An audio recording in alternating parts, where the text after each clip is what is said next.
Startup express में आपका स्वागत है। मैं हूं प्रवीण तिवारी। स्टार्टअप एक्सप्रेस एक ऐसा प्रयास जहां पर यदि आप अपना व्यवसाय करना चाहते हैं, अपने स्टार्टअप को चालू करना चाहते हैं और उसमें शुरुआती तौर पर कुछ चुनौतियों को देखते हैं, तो कैसे उन चुनौतियों से निपटा जाए, एक सक्सेसफुल स्टार्टअप कैसे बनाया जा सकता है, स्टार्टअप बनाते वक्त कौन सी वो आम गलतियां हैं जो बहुत से एस्पिरेंट करते हैं, ये सारी चीजें हम स्टार्टअप एक्सप्रेस में डिस्कस करते हैं। और इसमें हमारी मदद करते हैं वो स्टार्टअप्स या उन स्टार्टअप्स के ओनर्स जिन्होंने सफलता की एक कहानी को लिखा है। आज स्टार्टअप एक्सप्रेस में हम बात करने वाले हैं भारतीय वास्तुकार और इंटीरियर डिजाइनर के रूप में विख्यात सीतू कोहली की। उनसे बातचीत भी होगी, उनके बारे में थोड़ा सा आपको जानकारी दे दें। 2 दशकों से ज्यादा के सफर में सीतू कोहली ने खुद को भारत में लग्जरी डिजाइन के अग्रणी नामों में से एक के रूप में स्थापित किया है। जम्मू में अपने गृहनगर से नई दिल्ली, दोहा और लॉस एंजलिस में दफ्तरों तक का सफर, इतना सब कुछ आसान नहीं था। कोरोना महामारी के दौरान जब जीवन ठहर गया तो सीतू कोहली की यात्राएं भी रुक गईं, लेकिन उन्होंने इसे अपने सपनों के प्रोजेक्ट पर काम करने के अवसर के रूप में इस्तेमाल किया और आज भारत ही नहीं पूरी दुनिया में उनका डंका बज रहा है। उनसे बातचीत करेंगे, लेकिन उससे पहले संक्षेप में देखिए उनका यह सफर।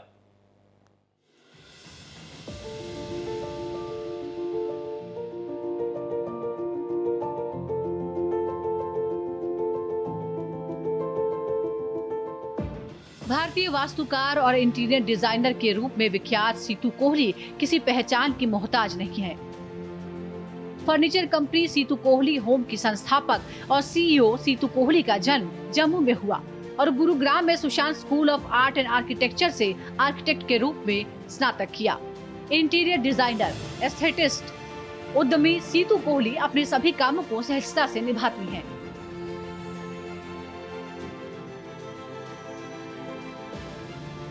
दो दशकों से ज्यादा के सफर में कोहली ने खुद को भारत में लग्जरी डिजाइन के अग्रणी नामों में से एक के रूप में स्थापित किया है।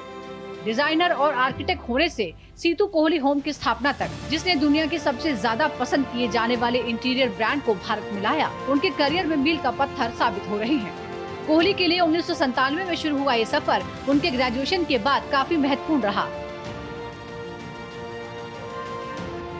आर्किटेक्चर और इंटीरियर डिजाइन के लिए अपने खुद की डिजाइन कंसल्टेंसी शुरू करने से लेकर लग्जरी इंटीरियर रिटेल बिजनेस में विस्तार करने तक उनका सफर काफी चुनौतीपूर्ण रहा है। जम्मू में अपने गृहनगर से नई दिल्ली, दोहा और लॉस एंजलिस के दफ्तरों तक का सफर, इतना सब कुछ आसान नहीं था। मेहराब से लेकर पारंपरिक शैली के फर्नीचर के चयन तक कोहली के लिए डिजाइन प्रेरणा बॉलीवुड के सिनेमाई ग्लैमर से आई थी और इसीलिए सब कुछ, चाहे वो भव्य इटालियन संगमरमर हो या फिर अलंकृत फर्नीचर और जगमगाती रोशनी के इंतजाम, विलासिता को दर्शाती हैं। कोरोना महामारी के दौरान जब जीवन ठहर गया तो कोहली की यात्राएं भी रुक गई थी, लेकिन उन्होंने इसे अपने सपनों के प्रोजेक्ट पर काम करने के अवसर के रूप में इस्तेमाल किया। मेड इन इंडिया होम और लाइफस्टाइल ब्रांड मल्लिकाज एडिट, जिसे हाल ही में ऑनलाइन और ऑफलाइन लॉन्च किया गया था, उसे बखूबी पसंद किया जा रहा है। Bureau report, Bharat express. तो अपनी मंथली सैलरी का इंतजार करने वाले तमाम लोग चाहते हैं कि कभी अपना व्यवसाय डालें, कभी आत्मनिर्भर हो जाएं, ऐसी स्थिति हो कि उन्हें किसी पर डिपेंडेंट ना रहना पड़े। लेकिन यहाँ पर कहानी उन लोगों की सामने आती है जिन्होंने खुद को ही सिर्फ फाइनेंशियली इंडिपेंडेंट नहीं किया, बल्कि सैकड़ों लोगों के लिए रोजगार भी पैदा किया। सीतू कोहली एक ऐसा ही नाम है। जानी मानी इंटीरियर डिज़ाइनर हैं। कई बार आप उन्हें मेरे साथ कई डिस्कशंस में देख चुके हैं, क्योंकि कई महत्वपूर्ण मुद्दों पर वो अपनी बात भी रखती हैं बड़ी बेबाकी से। आज उनके सफ़र के बारे में और एक सफल स्टार्टअप कैसे बनाया जाए पर हम बातचीत करेंगे। सीतू जी, सबसे पहले बहुत बहुत स्वागत है आपका। बड़ी अच्छी कहानी संक्षेप में आपकी अभी दर्शकों को दिखाई और ख़ुद भी सुनी। हालांकि हम जानते हैं कि आपने काफ़ी काम किया है, काफ़ी मेहनत की है। शुरुआत इस बात से करते हैं कि मेजॉरिटी, मैं देखता हूँ कि हमारे देश में जो मिडिल क्लास या अब एक अपर मिडिल क्लास टाइप का भी एक वर्क क्रिएट हो गया है, वो ज़्यादातर अपनी बालकनी कैसे तोड़वा के थोड़ी स्पेस बनवा लूँ, कैसे किचन को थोड़ा तोड़ फोड़ करके थोड़ी बड़ी जगह बना लूँ। जब बीवी कहती है कि भैया जगह कम है, थोड़ा सा और इसको ठीक करवाओ। इन स्थितियों के बीच में आपने कैसे सोचा कि इंटीरियर डिज़ाइनिंग को एक स्टार्टअप के तौर पर, एक इंडस्ट्री के तौर पर डेवलप किया जा सकता है? जी, शुक्रिया मुझे फिर से यहाँ पे बुलाने के लिए, और आपसे बात करने में हमेशा मुझे अच्छा, खाली अच्छा नहीं लगता, बहुत मोटिवेशन भी मिलती है। और इसीलिए हमेशा मुझे अच्छा लगता है यहाँ आना। तो जहाँ से जहाँ तक मेरी शुरुआत की बात है और मैंने कैसे इंटीरियर डिज़ाइन डिज़ाइन फील्ड को चूज़ किया और कैसे उसमें मैंने आगे काम करा और कैसे उसमें मैंने काफ़ी और इनोवेशंस के साथ काम बढ़ाया। ये बहुत पुरानी बात है, 1998 में जब मैंने ग्रेजुएट किया कॉलेज से, तो तब इंटीरियर डिज़ाइन इतना ऐसा कोई प्रोफेशन था नहीं। मोस्टली लोग कारपेंटर से ही फर्नीचर बनवा लेते थे और आर्किटेक्ट थे वो ही डिज़ाइन कर देते थे और लोग अपनी चॉइस से या बाज़ार से जाके खरीद लेते थे। पर हर चीज़ में जैसे स्पेशलाइजेशन होती है जिसमें हमें कोई पैशन होता है या शौक होता है, तो मुझे भी ऐसा लगा कि ये एक ऐसी चीज़ है जिसमें हम जितना फोकस कपड़ों में देते हैं या फैशन डिज़ाइनर्स, तो कब से शुरुआत से इंडिया की इंडिपेंडेंस से फैशन डिज़ाइन एक बहुत बड़ी इंडस्ट्री रही है, तो इंटीरियर डिज़ाइन की कोई ऐसा इंडस्ट्री थी नहीं। तो मुझे इसका काफ़ी वो ताज्जुब लगता था कि इसमें वॉल्यूम भी बहुत है और ये कुछ ऐसी चीज़ है जो हम एक बार ही अपना घर सजा लेते हैं तो कभी कभी पूरी जिंदगी हम उसी में रहते हैं और अगली पीढ़ियां भी उसी में रहती हैं, तो ये एक ऐसी इंडस्ट्री क्यों नहीं डेवलप हो रही है, इस पे हम इतना फोकस क्यों नहीं करते। बस इसी थॉट से मैंने इसमें काफ़ी काम किया, अपना फर्नीचर का शोरूम खोला, एग्जीबिशंस करी और आगे बढ़ने की अच्छा, कोशिश करी पहली और बार अब आपने ये एक पहली बार बहुत डेवलप हो इंडस्ट्री के चुकी तौर है पर या इंडस्ट्री। कंपनी के तौर पर कब रजिस्टर किया? वो साल कौन सा था? मैंने अपना सीतू कोली अपनी जो डिजाइनिंग की कंपनी तो 1998 में कॉलेज से निकलते ही शुरू कर दी थी। मेरी काफी फ्रेंड्स बाहर पढ़ने गए थे मास्टर्स करने, पर मैंने यहाँ पे ही शुरू कर दिया था क्योंकि मुझे थोड़ा सा इंडिया से शुरू से काफी प्यार था, तो मैंने कहा मैं पहले यहाँ से शुरू करूंगी फिर बाहर का बाद में देखा जाएगा। तो मैंने अपनी डिजाइनिंग फर्म 1998 में ही शुरू कर दी थी। उसके बाद फर्नीचर की फर्म शुरू करी दो तीन और उसको बढ़ाया, फिर दोहा में किया, एक कंपनी लॉन्च करी, तो सफर तो कंटिन्यूअस ही रहा, बट शुरुआत 1998 में ही और हुई थी ठीक ठाक डिजाइनिंग आपको की। ऐसा लगता हो कि इसमें उछाल मिला और आपको लगा कि हाँ अब स्टेब्लिश होती जा रही हूं मैं, अब वो स्थिति आ गई है जब मैं कह सकती हूं कि मैं एक इंडस्ट्री को रन कर रही हूं या एक अपने कंपनी को रन कर रही हूं? वो तो शायद अभी तक नहीं है, वो तो अभी तक ऐसा फील नहीं होता कि कुछ हम रन कर रहे हैं गुड इंडस्ट्री को। आंसर। रोज ही नए चैलेंजेस आते हैं और रोज ही लगता है कि अभी तो बहुत कुछ करना है। अभी स्टार्टअप एवरी डे ऐसा ही लगता है कि स्टार्टअप है, बिकॉज बहुत चैलेंजेस हैं हमारी एंटरप्रेन्योरशिप में, चैलेंजेस रहते ही हैं। बट हाँ, जब भी मैं कोई माइलस्टोन इवेंट करती हूँ, एग्जीबिशन करती हूँ या लोगों के सामने अपने आप को हम लोग शोकेस करते हैं, तो हमें लगता है कि ये इंडस्ट्री है। अदरवाइज तो प्राइवेट लोगों के साथ काम करते हैं, रोज सुबह अपने चैलेंजेस को डील करते हैं, तो कभी ऐसी फीलिंग आती नहीं है कि कोई बड़ा काम कर ठीक रहे है, हैं, कोई एक और आपकी पर्सनल एस्टैब्लिश। जर्नी से जुड़ा सवाल पूछता हूं, उसके बाद में हम कुछ ऐसे सवालों को रखेंगे जिससे कि बाकी जो एस्पिरेंट्स हैं उनको भी थोड़ा फायदा मिले आपके अनुभव का। लेकिन एक मुझे ये थोड़ा सा बताएं, आपकी इंडस्ट्री से जुड़ा हुआ है कि दो तरीके से आपके काम को देखा जा सकता है। एक तो नया कोई काम हो रहा है, कोई बस शुरुआत ही कर रहा है और आपसे सलाह मशविरा करता है। बहुत से लोग हैं जो रिनोवेशन में जाते हैं और मुझे लगता है कि इसका आपको ठीक ठीक आइडिया होगा कि मार्केट कौन सा बड़ा है। कई लोग पहले से स्टेब्लिश जो उनका जितना भी इंफ्रास्ट्रक्चर है या जो जिस तरह का स्ट्रक्चर बना हुआ है उसको रिनोवेट करवाना चाहे। किस तरह की चीज़ें आपके पास ज़्यादा आती हैं और किस तरह की स्थिति के लिए ज़्यादा बड़ा मार्केट है?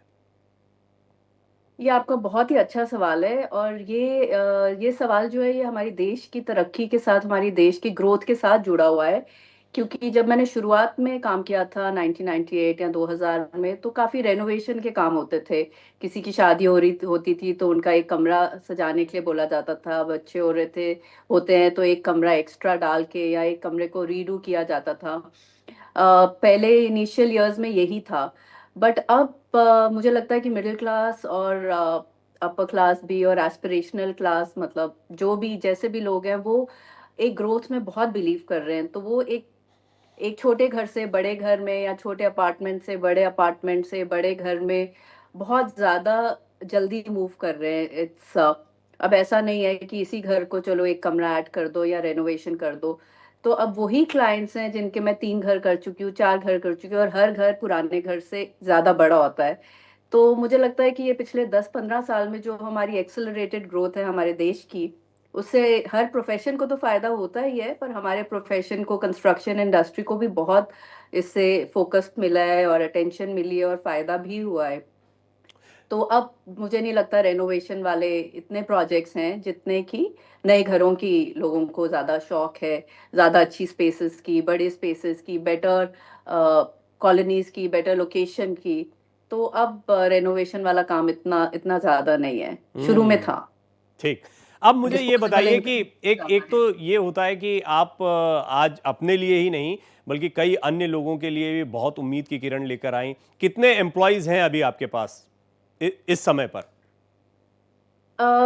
हमारे एक्चुअली एक तो परमानेंट एम्प्लॉयज होते हैं, जो जैसे मेरी डिज़ाइनिंग की फर्म है तो डिज़ाइनिंग के हैं, फैक्ट्री में है परमानेंट एम्प्लॉयज, और काफ़ी ज़्यादा हमारी कॉन्ट्रैक्ट लेबर होती है। जो वेंडर्स या कॉन्ट्रैक्टर्स होते हैं जो हमारी साइट्स पे काम करते हैं, फैक्ट्रीज में काम करते हैं, तो वो सब मिला के किसी भी एक टाइम पे मतलब 200-300 लोग रहते हैं जो हमारे ऊपर डिपेंडेंट रहते हैं month two month. But permanent इतने नहीं होते, रोटेटिंग होते हैं, प्रोजेक्ट टू प्रोजेक्ट हम लोग ज़्यादा एम्प्लॉय करते हैं लेबर को या कॉन्ट्रैक्टर्स को। सीतू जी, मुझे ये भी बताइए कि देखिए, मुझे आपकी कहानी से एक बात समझ में आती है और ज़्यादातर लोगों की जितनी सक्सेस स्टोरीज हैं उनमें मैंने देखा आपका जो एक्सपर्टाइज है, जिस चीज़ की आपने पढ़ाई की है, उसको आप बहुत शुरुआती दौर से ग्रो करना शुरू करते हैं और बहुत इमीडिएट ग्रेटिफिकेशन के चक्कर में नहीं रहते हैं। आमतौर पर क्या होता है, ज़्यादातर लोग बस आज स्टार्टअप का एकदम से आइडिया, कोई परेशानी आई, उसके बाद अब अपना बिजनेस करेंगे, अब नौकरी नहीं करेंगे और फिर उतर जाते हैं और किसी ऐसे काम में उतरते हैं जो किसी की सलाह से मिलता है। ये उनका चूज किया हुआ या उनका एक्सपर्टाइज किया हुआ बिजनेस नहीं है। कई लोग उसको सीख कर भी फिर सीख लेते हैं, आगे बढ़ जाते हैं, लेकिन ज्यादातर लोग अनसक्सेसफुल स्टोरी ही हमारे सामने छोड़कर जाते हैं। क्या आप मानती हैं कि जिस भी स्टार्टअप में आप उतर रहे हैं, पहले उसकी अच्छे से पढ़ाई कर लें, हायर स्टडीज को कर लें, या कम से कम उसका अनुभव इतना गहरा ले लें कि आपको समझ में आ जाए कि इंडस्ट्री कैसे चलती है? नहीं, बिल्कुल, बहुत, ये तो सबसे ज़्यादा ज़रूरी है, स्पेशली कोई भी ऐसी इंडस्ट्री जिसमें कुछ भी एक्सपर्टीज चाहिए हो काम करने के लिए। आपने बिल्कुल ठीक कहा, जो स्टार्टअप्स हैं वो 1 in a million सक्सीड होते हैं, और बाकी काफ़ी ज़्यादा जो, और वो हमारे सामने वही स्टोरीज आती हैं जो सक्सेसफुल होती हैं।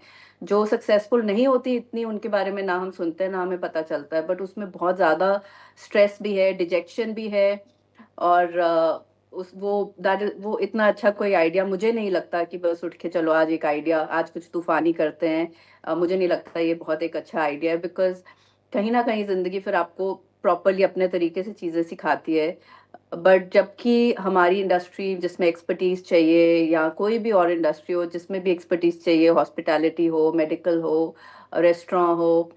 मैंने अपनी डॉटर को, वो पहले साल यूके चली गई थी इकोनॉमिक्स और पॉलिटिकल साइंस पढ़ने, उसको लगा मेरे को दुनिया को चेंज करना है, तो मैंने उसको बिल्कुल कुछ नहीं बोला जाने के लिए। बट एक साल बाद जब वो आई तो मैंने उसको बड़ी क्लियरली बोल दिया कि मैं अपनी कंपनी में ढूंढ रही हूँ कौन मेरी लेगेसी को आगे लेके जाएगा। तो वो थोड़ा सा उसको उसमें थोड़ा सा शौक सा लगा। तो फिर मैंने बोला जो जो भी पढ़ाई नहीं है, जिसको इसके बारे में जिसने नहीं करी है, या जिसको एक्सपर्टीज नहीं है, वो ये बिजनेस नहीं ज्वाइन कर सकता है। तो वो उसने उसी महीने इनफैक्ट छोड़ के वापस मेरा गुड़गांव में जो कॉलेज, बहुत पुराना कॉलेज है, वो ज्वाइन करके अब वो 3rd ईयर में है।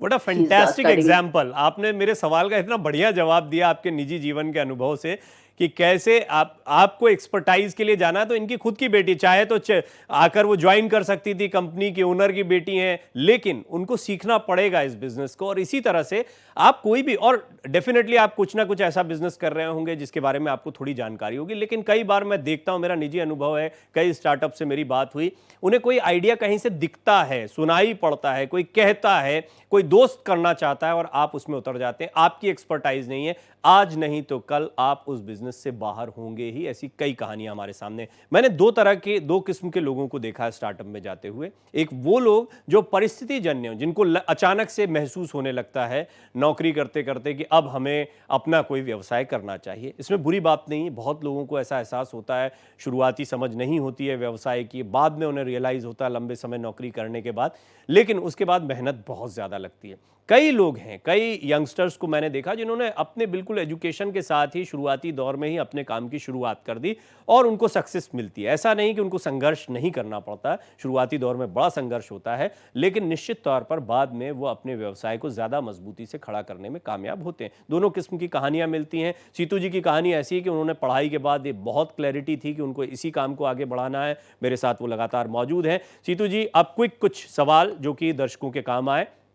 सबसे पहली बात, शुरुआती दौर बहुत इंपॉर्टेंट होता है। आपको अभी जो लोग सुन रहे होंगे, स्टार्टअप एक्सप्रेस को जो देखते हैं, वो ऐसे ही लोग हैं जो अपना स्टार्टअप डालना चाहते हैं, मैं ऐसा मानकर चलता हूं। तो आप मुझे ये बताएं कि शुरुआती दौर में कौन कौन सी ऐसी गलतियां या कौन सी कमियां रह जाती हैं जिनको आपने बाद में दुरुस्त किया हो, या आपको अभी भी लगता है कि इन चीज़ों को ज़रूर समझना चाहिए जब भी आप बिजनेस की शुरुआत कर रहे हैं तो?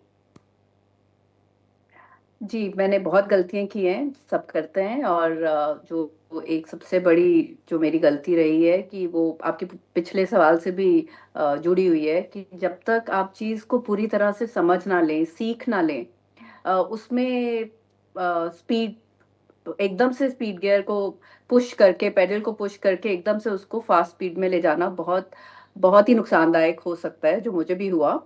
मैंने एक फैक्ट्री लगाई थी बहुत पहले फर्नीचर की, और मुझे इतनी नॉलेज नहीं थी और इतना एक्सपर्टीज नहीं था, तो वो काफ़ी मुझे उसमें नुकसान हुआ। फिर मैंने वो बंद करी, फिर दूसरा फर्नीचर में ही, रिटेल फर्नीचर में फोकस किया। बाहर से ब्रांड्स लाए, रैल्फ लॉरेन होम, जो रैल्फ लॉरेन का फर्नीचर वाला ब्रांड है, उसको इंडिया में लाया। क्योंकि तब मैं इतना उससे परेशान हो चुकी थी कि मेरे से क्यों नहीं फर्नीचर बनाया गया इंडिया में, मतलब इसमें इतना, मैं तो इतना 5 साल मैंने इसकी पढ़ाई करी, फिर इतना एक्सपीरियंस किया, पर मैं क्यों फैक्ट्री में सक्सेसफुली डिलीवरी नहीं कर पाई, कि लोग बोल रहे थे इसमें ये क्वालिटी इशू है, वो इशू है।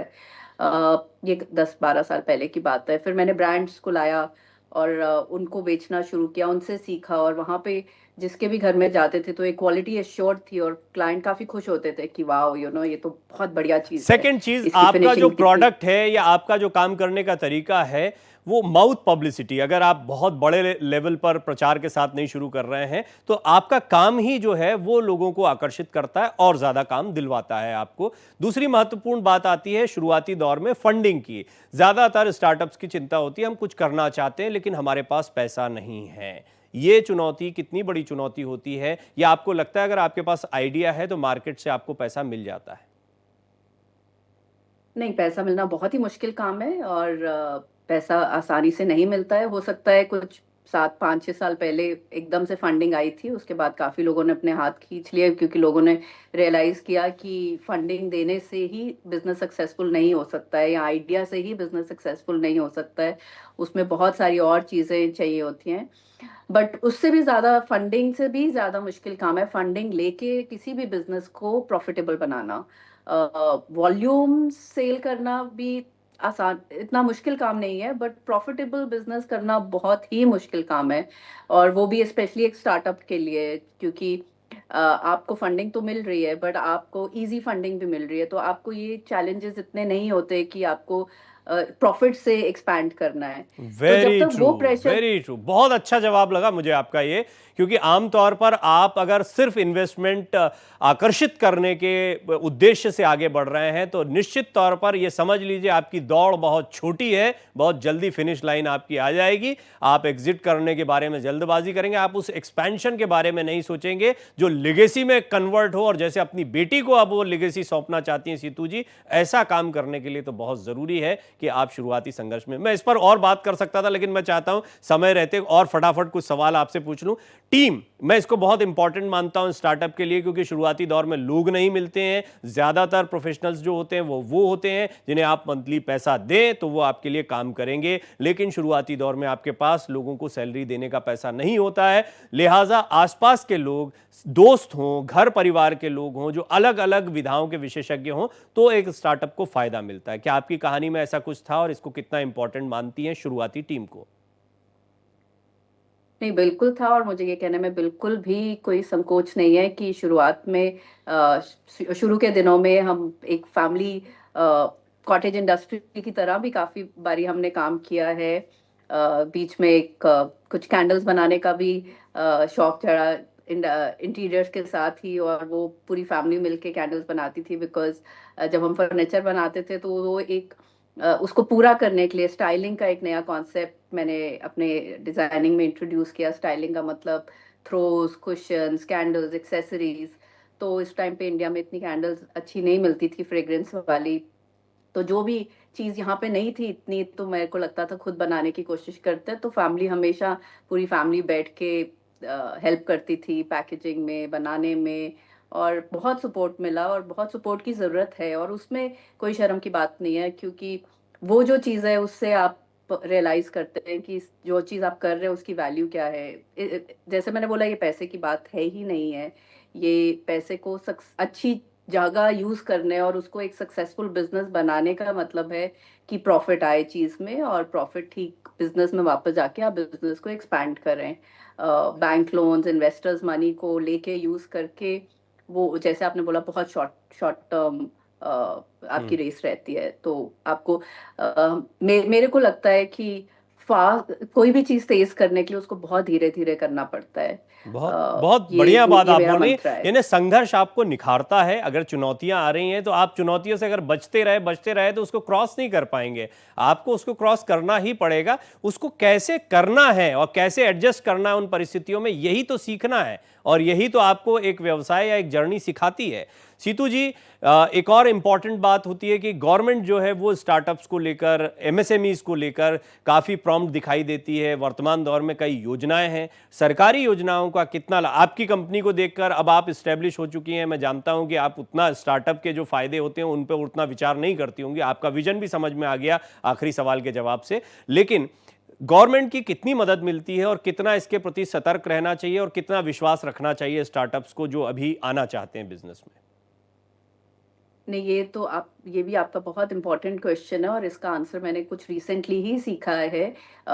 मैंने प्राइवेट, हम लोगों ने जैसे इंटीरियर डिज़ाइन इंडस्ट्री एक फॉर्म ही करी थी, और सबसे इजी था अपने फ्रेंड्स और फैमिली के घर डिज़ाइन करना, वर्ड ऑफ माउथ से डिज़ाइन करना। तो हम काफ़ी प्राइवेट सेक्टर में ही फोकस कर रहे थे। बस रिसेंटली मैंने सोचा कि नई गवर्नमेंट के इतने बड़े प्रोजेक्ट्स हैं, और वहाँ हमें अपने नेशन बिल्डिंग में भी, जैसे हमारे प्रधानमंत्री मोदी जी नेशन बिल्डर्स को के बारे में कितना बोलते हैं और उनको इनकरेज करते हैं, तो मैंने यही सोचा कि यहाँ पे भी देखना चाहिए क्या है। तो मैंने बिडिंग के लिए चेक करे ऑनलाइन चीज़ें, गवर्नमेंट टेंडर्स के लिए, और एक काफ़ी देर से मेरी टीम जो थी वो मुझे बोलती थी कि एमएसएमई में हम रजिस्टर्ड हैं, पर उसमें कुछ प्रेशर्स रहते हैं कि 45 डेज में हमें पेमेंट देनी है और क्लाइंट से पेमेंट लेनी है। तो क्लाइंट भी थोड़े, उनको मुश्किल लगता था और हमें भी थोड़ा मुश्किल लगता था। पर जब मैंने टेंडर्स के लिए ऑनलाइन देखा, तो एमएसएमई के लिए बिल्कुल ना आपको टेंडर फी देनी है, ना अर्नेस्ट मनी देनी है, सब कुछ एब्सोल्युटली फ्री है। मतलब जैसे 5 लाख की टेंडर फी थी, या वेरी ट्रू। फॉर्म ये की फी देखिए थी इंपॉर्टेंट 30,000 सवाल है और की। इस पर मैं दर्शकों को कहना चाहूंगा कि जो अगर आप स्टार्टअप अपना डालना चाहते हैं, व्यवसाय शुरू कर रहे हैं, छोटा उद्योग शुरू कर रहे हैं, तो आप बहुत अच्छे रिसर्च करें, पहले काफी समय दें, तमाम वेबसाइट्स पर जाकर खंगालें। सरकार ने आपके लिए बहुत सारी योजनाएं बनाई हैं। सीतू जी, चलते चलते मुझे अंतिम एक सवाल जो मेरे जहन में आता है वो ये कि हर एक का एक सपना होता है। कोई सोचता है मेरे पास इतने करोड़ आ जाएं, कोई सोचता है कि मैं इतने एम्प्लॉइयों को रख लूं। आप एक्सपेंशन के चरम को अपने करियर में, आपकी ये लिगेसी और आगे बढ़े, बच्चे और इसको आगे ले जाएं तो आप चाहेंगी, लेकिन आप कहां तक देखना चाहती हैं? आपका क्या सपना है?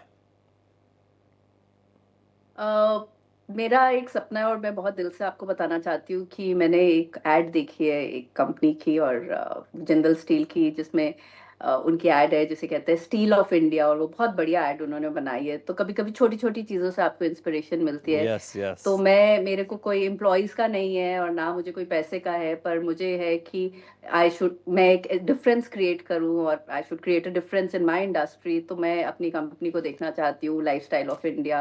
जब इंटीरियर एंड डिजाइनिंग की बात आए, जब आपके फील्ड की बात आए, तो आपकी कंपनी का नाम और आपका नाम सामने आना चाहिए। बड़ा सुंदर सपना है और बहुत फ्रैंक बिल्कुल। आपने इसको बताया, क्योंकि ज्यादातर यही सपना होता है जो ईमानदारी से देखा जा सकता है। सीतू जी, बहुत सारी शुभकामनाएं आपके लिए, खूब अच्छा काम आप कर रही हैं। इसी तरह आप प्रेरणा स्रोत बनी रहे हैं। जो एस्पिरेंट्स हैं, जो अपना स्टार्टअप डालना चाहते हैं, उनके लिए बहुत बहुत धन्यवाद। आप स्टार्टअप एक्सप्रेस में हमारे साथ जुड़ी। तो आज के लिए इतना ही। अगले हफ्ते एक नए मेहमान से मुलाकात करेंगे। तब तक के लिए दीजिए इजाजत। नमस्कार।